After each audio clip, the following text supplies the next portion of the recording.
இங்கே பாருங்கள் ஃப்ரெண்ட்ஸ், உப்பில் ஊற வச்ச நெல்லிக்காய் கலர் சேஞ்ச் ஆகிருக்கு பாருங்கள். எப்பவுமே நெல்லிக்காய் வந்து ஃப்ரெஷ்ஷாக க்ரீன் கலரில் இருக்கும். நான் 2 நாள் உப்பில் ஊற வச்சு எடுத்துக்கிறேன். அதனால் இந்த நெல்லிக்காய் நல்லா வெளிர் ஒயிட் கலரில் வெளிர்த்து போயிருக்குது இல்லைங்களா, நல்லா உப்பில் ஊறி கிடக்குது.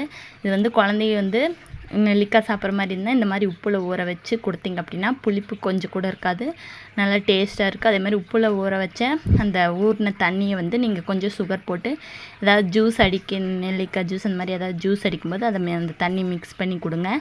தண்ணி உடம்புக்கு ரொம்பவே சத்து, ஊற வச்ச தண்ணி. அதே மாதிரி உப்பில் ஊறின நெல்லிக்காயை குழந்தைகளுக்கு கொடுத்தீங்க அப்படின்னா கொஞ்சம் கூட புளிப்பு இல்லாதனால நல்லா சூப்பராக நல்லா மாவாட்டிருக்கனால நல்லா சாப்பிடுவாங்க.